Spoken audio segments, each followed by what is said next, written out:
নমস্কার, আমি রূপসী হালদার। এই কয়েকটা নক্ষত্র নিঃশেষে লেখরিত রয়েছেন তেজস্মিতা মূর্তজা। পর্ব 10-10-এর একাংশ। গাড়ি থেকে নামার পর আর আদ্রিজ প্রধানের সঙ্গে সাক্ষাৎ হয়নি। চাচুকে বিদায় দিয়ে রুমে এসে নয়নতারা ধপ করে শুয়ে পড়ল বিছানার ওপর। তার এখনও মাথা যন্ত্রণা হয়নি। আজ টের পেল মাথার এক পাশ ছিঁড়ে যাচ্ছে। তার মনে হতে লাগলো হঠাৎই সে বড় হয়ে গেছে। গতরাত থেকে এখন অবধি মাত্র কয়েক ঘন্টার মাঝে সে তার সবচেয়ে কাছের মানুষগুলোকে ধোঁকা দিয়ে যে দুঃসাহসিক কাজগুলো করেছে। একই সঙ্গে বিস্ময় ও আত্মগ্লানি বোধে দম আটকে আসতে লাগলো বদ্ধ রুমে। উঠে গিয়ে জানালা খুলে দিয়ে আয়নার সামনে দাঁড়ালো। নিজের দিকে তাকিয়ে অবাক হলো সে। গাড়ি যখন সিলেট পৌঁছায়নি, সিদ্ধার্থ বলেছিল আরও 1.5 ঘন্টা মতো লাগবে। তখন জোহরের আজান শেষ হয়ে গেছে চারদিকে। অ্যানি সিদ্ধার্থের নাম্বারে কল করে আদ্রিজকে ক্ষুব্ধস্বরে বলতে লাগলো, আপনারা কি আমেরিকা থেকে আসছেন? দুপুর গড়িয়ে গেল, তবু সিলেট পেলেন না? আমি আঙ্কেলকে কথা দিয়েছিলাম ওকে নিজের সঙ্গে দেখে শুনে রাখবো, কিন্তু গত রাতে একমাত্র ওই ছোট্ট মেয়েটার আবদার ও সুবিধার কথা ভেবে ওকে আপনার সাথে দায়িত্বজ্ঞানহীন লোকের সঙ্গে যেতে দিয়ে কত বড় ভুল করেছি তা এখনও বুঝতে পারছি না।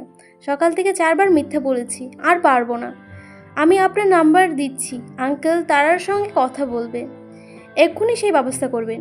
আদ্রিজ বিনা প্রতিবাদে মেনে নেয় অ্যানির কথা। 17.5 বছরের জীবনে প্রথমবার বাবার কাছে মিথ্যা বলতে গিয়ে নয়নতারার গলা ধরে এলো। পুরো শরীর কাঁপতে লাগলো, চোখে পানি এলো। তবে একের পর এক পাশ থেকে আদ্রিজের শিখিয়ে দেওয়া কথাগুলো বলে গেল। বাবা, আমরা এখন গাড়িতে চা বাগান দিয়ে যাচ্ছি। তুমি কি করছো? এই ভর দুপুরে চা বাগান দিয়ে বেরোলে কেন?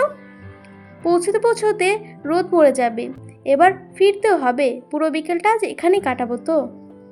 ফোন কেটে দিলেন তন্নি বেগম। এই বেয়াদব, সকাল থেকে তোকে পাচ্ছি না, কোথায় ছিলি? তোর বাবার হার্ট ফেল করতে চাস? একবারও ভাবছিস না তোর খোঁজ খবর না পেলে মানুষের এদিকে কী হাল হচ্ছে? তার চেয়ে তোর কাছে বেড়ানো বড় হয়ে গেছে নাকি? খুব বেড়াতে শিখেছিস? সকাল থেকে ভাতের দানা মুখে তুলিনি, আবার বলো কোথাও যাবার কথা। এবার আমি শিকল দিয়ে বেঁধে রাখবো। দস্যি মেয়ে। নয়নতারা চোখ ভরে উঠল। সে হাসার চেষ্টা করে বলল, বাবার কাছে দাও, তোমার চেঁচামেচি পরে শুনবো। বাবার সাথে কথা শেষ করে লজ্জায় পড়ল। সিধু গাড়ি থামিয়ে হা করে দেখছে তাকে। আদ্রিজও ঠান্ডা দৃষ্টিতে চেয়ে আছেন। সে দ্রুত অন্যার চোখ মুছল। আদ্রিজ বললেন, বাবার সাথে কথা বলতে ইচ্ছে করছিল, আমি কথা বলিয়ে দিতে পারলাম না। নয়নতারা কিছুক্ষণ চুপ থেকে নিজেকে সামলে বলল, কি বলবো বাবাকে, সেটা নিয়ে ভয় করছিল। আমি কোনো দিন বাবাকে মিথ্যা কথা বলিনি। গলা কাঁপলো তার। সিদ্ধার্থ টিস্যু বক্স এগিয়ে দিয়ে বলল, আপনি তেমন কিছু মিথ্যে বলেননি, শুধু বাসে না গিয়ে গাড়িতে যাচ্ছেন। এতে কি আপনার কোনো ক্ষতি হয়েছে? স্যার তো আপনার অপরিচিত নন, তাতে এত আত্মগ্লানি? ম্যাডাম, কখনো কখনো নিজের ইচ্ছাকেও একটু প্রাধান্য দিতে হয়। কাল আপনার বাসে যেতে ভালো লাগেনি, তাই আপনার সঙ্গে যাবেন, আমাদের সঙ্গে গিয়েছেন। কোনো অপরাধ তো করেননি, বরং নিজের ইচ্ছে আর ভালো লাগাকে মূল্যায়ন করেছেন। আমরা খুব তাড়াতাড়ি পৌঁছে যাব, চিন্তা করবে না। সিদ্ধার্থের তো কথা ঠিক না ভুল নয়নতারা বুঝল না, কিন্তু বাবার শুকনো গলাটা তাকে পীড়া দিতে লাগলো। সিদ্ধার্থের ফোন ফিরিয়ে দিয়ে চুপচাপ বসে নিল। আদ্রিজ তার ফোনটা আছাড় মেরে খণ্ড করে ফেলেছে, কলে কেউ একজনকেও পাচ্ছে না বলে। সেই ভোরে নয়নতারা আবারও ঘুমিয়ে পড়েছিল। এরপর ঘুম ভাঙল জানলার কাছে টোকা পড়ার ফলে। চোখ খুলে আদ্রিজকে দেখতে পেল। সানগ্লাস চোখে দাঁড়িয়ে আছেন, কপালটা জড়ানো। কোনো বাজার এলাকায় গাড়ি থেমে আছে, চারদিকে কড়া রোদ। ঘড়িতে সকাল 9টা। আদ্রিজ বলেন, ঘুম হলো? বেরিয়ে এসো, সকালে নাস্তা করতে হবে। নয়নতারা দোকানপাটের ব্যানার দেখে বুঝলো তারা এখন শায়েস্তাগঞ্জে রয়েছে। একটি বড় হোটেলে ঢুকে আদ্রিজ সিদ্ধার্থকে নিয়ে 3টে ব্রাশ ও টুথপেস্ট কিনে আনলো। ওয়ালেট, ঘড়ি, সানগ্লাস খুলে নয়নতারা হাতে দিয়ে খসখস করে দাঁত ঘষা শুরু করলেন। এমনভাবে দাঁত ঘষতে লাগলেন যে কোনো সময় দাঁত কপাটি খুলে যেতে আসতে পারে। এমন সময় ধরে দাঁত মাঝাতে নয়নতারা আগে কাউকে দেখেনি। সে হাসি চাপতে পারল না। তা দেখে সিদ্ধার্থ ফিসফিস করে বলল, হাসার কিচ্ছু নেই, স্যারের কিছু বিষয়ে সূচিবায়ু আছে, যেমন ধরুন নিজের দাঁতেই। 8 ঘন্টা ঘুমিয়ে উঠেও এমনভাবে দাঁত ঘষে ব্রাশ করেন যেন পালে নতুন দাঁত লাগাবেন। নয়নতারা বলল, কিন্তু উনি কি আজ রাতে ঘুমিয়েছেন? মনে তো হয় না। না, ঘুমাননি, তবে রাত তো পেরিয়েছে, এটাই তো সূচিবায়ু। হোটেলটির নিচতলায় রেস্টুরেন্ট, ওপরতলায় আবাসিক। রেস্টুরেন্টের শীতলতম নিয়ন্ত্রণ। তার মাঝে বসে আদ্রিত স্বাভাবিকভাবে ঘামছিলেন, বিষয়টা চোখে ধরার মতো। এক পর্যায়ে নাস্তা টেবিলের বসেই টেনে টুটে শার্টটা খুলে পাশের চেয়ারে ফেললেন। সঙ্গে সঙ্গে শার্টে জড়ানো ট্রিট অ্যাডভেঞ্চার পারফিউমটি কড়কড়ে ঘ্রাণ হাওয়ার মতো নাকে লাগলো। তার পরনে ধূসরাঙ্গা sleeveless tank top T shirt. বারবার রুমাল দিয়ে ঘাম মুছতে হচ্ছিল, বাহুতে ঘামের ফোঁটা জমছিল। সিদ্ধার্থ গিয়ে এসির তাপমাত্রা কমিয়ে এলো। তখন একটু ঘাম কমলে সাদাটে রুমালটা বাঁধা রইল আদ্রিজের বাঁ হাতের ফুলে ওঠা বাহুর মাংসপেশির ওপরে। নেভি ল্যাস্কারিক্স জীবনধারী এই পুরুষটি আচরণে প্রায় নিঃশব্দ, শীতল। নাস্তা খেলে শুধু সিদ্ধার্থ একটু। নয়নতারা অগোচরে আদ্রিজ কফিতে সাদা দুটো ট্যাবলেট ফেলে মগটা মৃদু ঝাঁকাতে ঝাঁকাতে বলল, তোমার সিগারেটে সমস্যা আছে? নয়নতারা লুচি চিবাতে চিবাতে মাথা তুলে বলল, সে বুঝতে পারেনি প্রশ্নটা। এক পশলা দমকা হাওয়া এসে তার চুলে নাড়া দিয়ে গেল। সঙ্গে সঙ্গে হাত তুলে চুলগুলো কানের পেছনে গুছল। খাবারটুকু গিলে বলল, আপনি সিগারেট খাবেন? আদ্রিজ চোখ বুজে শক্ত ঢোক গেলেন। বন্ধ চোখের পাতায় অন্ধকার দেখা যায়, কিন্তু তিনি এক কিশোরের খাবার চেবানোর কণ্ঠে শব্দের ধ্বনির ফর্সা কোমল হাত তুলে কানের পেছনে তুলে চুল গোজার দৃশ্য দেখতে পেলেন। খাবার গেলার ফলে গলার ওঠানামা দেখতে পেলেন মৃদু চমকে ওঠা নিষ্পাপ চোখের চাহনি। তিনি দুপাশে মাথা নেড়ে কফিতে চুমুক দিয়ে আদুরে একটি টেবিলে ইশারা করে বললেন, ওই লোকটা সিগারেট টানছে, তোমার কোনো সমস্যা হচ্ছে কিনা জিজ্ঞাসা করছি। নয়নতারা লোকটার দেখে চিন্তিত হয়ে পড়ল। ভাগ্যিস এত দূরে আসছে না ধোয়া। আমার খুব সমস্যা সিগারেটে। সিগারেট খাওয়া লোক আমার একদম পছন্দ না, ঘেন্না করি।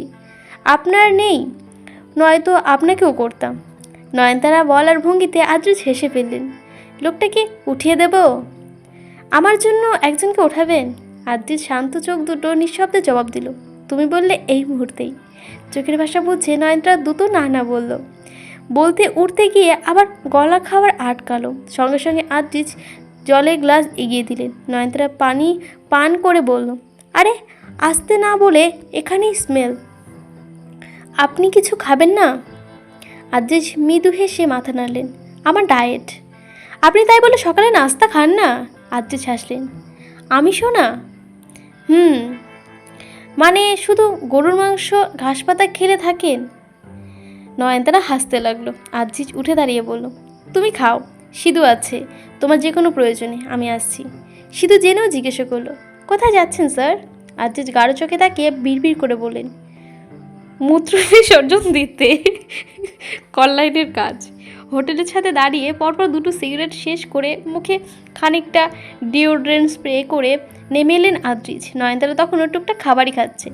সে ধীর স্থির লক্ষ্মীর মতো আলতো হাতে খাবার তুলে মুখে দেয়, যেন খাবারের একটুও কষ্ট না হয়। ধীরে ধীরে চেবয়, খেতে সময় লাগে। আদ্রিজকে ফিরতে দেখে বলল, আপনি কিছুই খাবেন না? তুমি চাও আমি খাই? নয়নতারা একটু অপ্রস্তুত হলো। আমি চাইলেই খাবেন? চাও? নয়নতারা তার কাছের মতো স্বচ্ছ চোখ দুটো মেলে চেয়ে রইল। আদ্রিজ খেতে বসলেন। নয়নতারা খেতে খেতে বলল, আপনি অসুস্থ এটা নিশ্চিত। ডাক্তার দেখানো ফরজ, কিন্তু ঠিক সময় অসুখ বুঝতে পারছি না। আদ্রিজ নিচু হয়ে খেতে খেতে হাসলেন, জবাব দিলেন না। নয়নতারা বলতে লাগলো, আমার মনে হয় খুব বাজে রকমের অসুখ, কিন্তু আপনি একটু কেয়ার করেন না। আগেও কি এমন ছিলেন? আমার তো সে সময়ের কিছুই মনে পড়ে না, অথচ আপনার আমাকে নিয়ে সব মনে আছে। তোমার মায়ের বিয়ে খেয়েছি আমি। আদ্রিজ মাথা সামান্য তুলে চট করে চোখ মারলেন। নয়নতারা চোখ গোল করে তাকায়, লজ্জা বিস্ময় নিয়ে গম্ভীর হয়ে বলল, জীবনেও না। আপনার বয়স কত বলুন তো? 17.5। নয়নতারা আবারও গম্ভীর হলো। 17.5 আমার বয়স, আপনারটা বলুন। এক মনে খেতে খেতে আদ্রিজ বলল, কত হলে খুশি হবে? আসলে যত। আদ্রিজ নয়নতারার দৃষ্টি গেঁথে আচমকা গলা ছেড়ে গেয়ে উঠল, কবিতা, তুমি স্বপ্নচারিণী হয়ে খাবার নিও না। কবিতা, তুমি নিশার ঝড় আমায় ভেবে না সুখের মোহনা। নয়নতারার শরীরটা শিরশির করে উঠল। লোক দেখছে এবার তাদেরকে। ভারী কণ্ঠস্বর লোকটা, তবু তার এত গান সুরেলা গম্ভীর যেন। সে আদ্রিজের চোখ থেকে চোখ সরিয়ে নিল। নিঃশ্বাসক্ত ঘোর আদ্রিজের চোখ, সেই চোখে চোখ মেলানো ভার হয়ে যায় তার পক্ষে। আজিজ খেতে খেতে এক হাতে পকেট থেকে হারমোনিয়ামটি বের করে নয়নতারার দিকে বাড়িয়ে দিলেন। নয়নতারার চোখ পিটপিট করলো। আজিজ খাবার চিপেতে চিপেতে বলল, গাড়িতে তুমি খুঁজছিলে এটা? কে বললো খুঁজছিলাম? আমি। নয়নতারা দাম্ভিকের মতো বলল, আপনি বললেই তা সঠিক। আজিজ সামান্য প্রতিবাদ না করেই হাসল। নয়নতারা তার চেনা পার্থিব জগৎ থেকে ছিটকে একটু দূরে ভাসমান শহরে দুলতে লাগলো। হারমোনিয়াম কটি শক্ত হাতে চেপে ধরে নড়ে চড়ে অনুভব করতে লাগলো। একটা বাদ্যযন্ত্র এত শখ পয়দা করতে পারে? এতদিন রং তুলির চেয়ে কোনো কিছুতে এত শখ অনুভব করেনি সে। সঙ্গে সঙ্গে হারমোনিয়ার ঠোঁট ছোঁয়ালো, এবড়ো খেবড়ো বেজে উঠল। নয়নতারা ওটা ফিরিয়ে দিয়ে হাত বাড়িয়ে মুখ ছোট করে বলল, আমি তো আপনার মতো তো বাজাতে পারি না। আমার তো এটার সুর ভালো লেগেছে যখন আপনি বাজাচ্ছিলেন, কিন্তু কি বৃষ্টি বাজছে আমার কাছে। আপনার মতো বাজাতে না পারলে এটা রেখে লাভ নেই। আজিজ অমায়িক হাসলেন। তুমি কখনো ব্যথা পেয়েছো মিস্ট্রেস? নয়নতারা তোতার মতো বলল, ব্যথা? শরীরে নয়, পড়ে গিয়ে হাঁটু ছিলে যাওয়া, খেলতে গিয়ে খামচি খাওয়া নয়। তাহলে সেটা কেমন ব্যথা? মনের ব্যথা। আজিজ হাসলেন। এই ব্যথা ছাড়া হারমোনিয়ামের সুর ভালো আসে না। নয়নতারা খাওয়া বন্ধ হয়ে সোজা হয়ে বসলো। আজিজ খেয়ে যেতে লাগলেন। নয়নতারা তাকিয়ে থাকতে দেখে বললেন, তবে আমি ব্যবসায়ী মানুষ, বিনিময় ছাড়া কিছু দেই না কাউকে। নয়নতারা জিজ্ঞাসা করলো, এটার বিনিময় কি? আমাকে তোমার একটা ছবি এঁকে দেবে। আমার ছবি? আমার ছবি কেন? আপনি চাইলে আমি এক্ষুনি আপনার একটা ছবি এঁকে দিতে পারি। আজিজ মাথা নাড়লেন। আমি তোমাকে দেখতে পছন্দ করি না। আমি আমাকে দেখতে পছন্দ করি না। নয়নতারা অবাক হয়ে বলল, কেন? আপনি কি আয়না দেখেন না? আজিজ বলে, না। তুমি তোমার একটা ছবি এঁকে দেবে। নয়নতারা শর্ত রাখার সুরে বলল, তাহলে আপনি আমাকে হারমোনিয়াম বাজানো শেখাবেন? আজিজ একপাশে হাসলেন। তাহলে তুমি চাইছো আমি তোমাকে ব্যথা পেতে শেখাই? এরপর আচমকা মুখে থাকা খাবারটুকু এক প্রকার বমির মতো উগড়ে দিলেন প্লেটের উপর। দৌড়ে বেসিনের দিকে যেতে যেতে টিস্যু মুখের সামনে ধরে বেশ খানিকটা বমি করে ফেললেন। বেসিনে গিয়ে আরও কিছুটা সিদ্ধার্থ স্যারকে ধরে একটা চেয়ারে বসিয়ে ল্যাবিতে গিয়ে ওপরতলার রুমে বুক করে সঙ্গে সঙ্গে আজিজকে তুলে নিয়ে রুমে গেল। নয়নতারা আজিজের ওয়ালেট, শার্ট, চশমা ইত্যাদি তুলে নিয়ে পিছু পিছু ওপরতলায় উঠল। এই কিছু সময়ের জন্য বড় একটা বিজনেস শ্যুট বুক করা হয়েছে। ঘণ্টাখানেকের বিছানায় বেডবোর্ড হেডবোর্ডের মাথা ঠেকিয়ে চুপচাপ ছাদের দিকে তাকিয়ে রইলেন আজিজ। নয়নতারা তার সামনে সোফায় বসল। অস্থির লাগতে লাগলো তার খুব। বাবার জন্য চিন্তা হতে লাগলো। দ্রুত সিলেট পৌঁছাতে হবে, কিন্তু এই অবস্থায় তা সম্ভব নয়। সে তাই আস্তে করে তার সকল চিন্তার ওষুধ নিয়ে বসলো। ক্যানভাসে তার কোমল হাতের ছোঁয়ায় তুলির আঁচড়ে অ্যালক্রিক রঙের চিত্র উঠে আসতে লাগলো। হাত পা ছড়িয়ে বিছানায় হেডবোর্ড হেলান দিয়ে আচ্ছা হয়ে বসে থাকা এক অসুস্থ পুরুষের। কি চিত্রটি সম্পূর্ণ হলো না। হোটেল থেকে যখন তারা আবার যাত্রা শুরু করলো তখন দুপুর হয়ে গেছে। গাড়িতে ওঠার সময় আজিজ জিজ্ঞাসা করলো, বসতে পারি এখানে? নয়নতারা ঠোঁট কেঁপে বলল, আপনি আবারও অনুমতি চাইছেন আমার কাছে? কারণ আমি আবারও বসতে চাইছি তোমার পাশে। গাড়ি আপনার, যায় আসে না। গাড়িতে বাবার সঙ্গে কথা হওয়া ছাড়া আজিজের সঙ্গে টুকটাক কথা হচ্ছিল। আজিজকে অসুস্থই লাগছিল।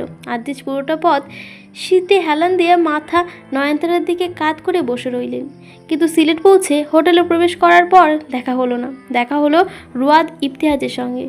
যে ঘটনা নয়নতারা এখনও বিশ্বাস করতেই পারছে না। সেতু ফুপির সাথে কাছে ছুটে গিয়ে চেঁচিয়ে বলতে ইচ্ছে করছে, রুয়াদকে পেয়েছি ফুপ্পি, তোমার খুনিকে পেয়েছি। কি শাস্তি দেবে দাও তাকে। সাথে আমি যে 4টা বছর তার জন্য কেঁদেছি সেই শাস্তিও দাও রুয়াদ ভুয়াদকে। পর্বটা এখানে শেষ হয়ে গেল। কেমন হয়েছে অবশ্যই জানাবেন। ভালো লাগলে অবশ্যই লাইক করুন, সাবস্ক্রাইব করে দেবেন। আসছি আজকে, ধন্যবাদ।